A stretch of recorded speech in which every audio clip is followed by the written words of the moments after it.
Today I'm out here photographing college basketball game. I'm going to be using the Nikon Z8 along with the 70 to 200 millimeter 2.8 lens.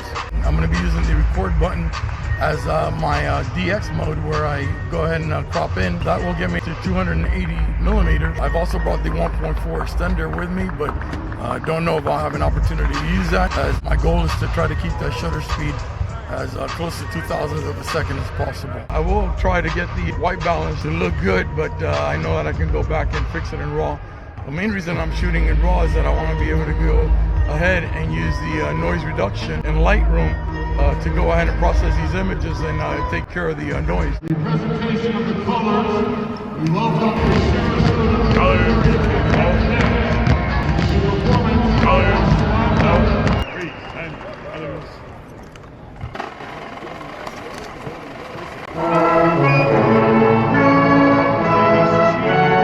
First thing I do when I arrive to the arena is walk over to the court and scout out a location where I'd like to set up. Typically I bring a chair or a cushion that I can place on the floor, and that'll be where I'll be taking my photos from. In this way I go ahead and reserve a spot. Most players are usually right-handed, so I like to set up my location where they're coming at me and their arm does not block their face when they're taking a shot. So keep that in mind when you're setting up to photograph basketball. When I first started taking photographs at basketball games, I would shoot a lot of my photographs vertically. But now I'm much more of a horizontal photographer when it comes to photographing sports. I find it much more interesting to include more subject matter around the actual subject that I'm photographing. And you could always crop in vertically if you need to from a horizontal photograph. In this photograph here, you see an example of the advantage of photographing horizontally. I want to go ahead and get some shot from above. I like shooting from up here because when the players come up to do like slam dunks or when they're taking shots, I'll have a nice shot of their face. It also gives me a nice clean background. For most of the shot, I went ahead and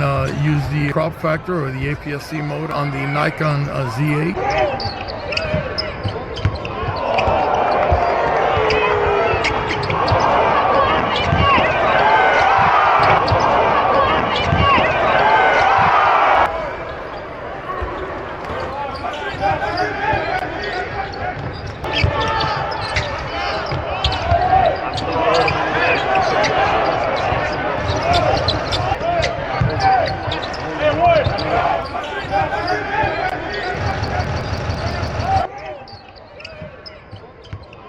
There are occasions where the vertical photo works.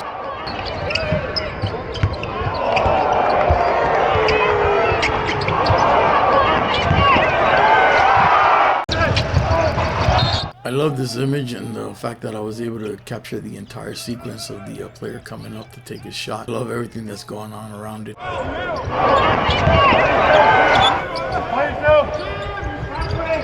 I did also take some photographs using the 50mm 1.4. I didn't really feel like it could perform very well. It was a little bit too wide. By using the 70 to 200, I'm able to shoot cross court, keep myself in the game a little bit better. So I hope you guys get something out of this video. I ask you to please like and subscribe, provide some feedback and any comments and questions you may have. I'll be happy to answer.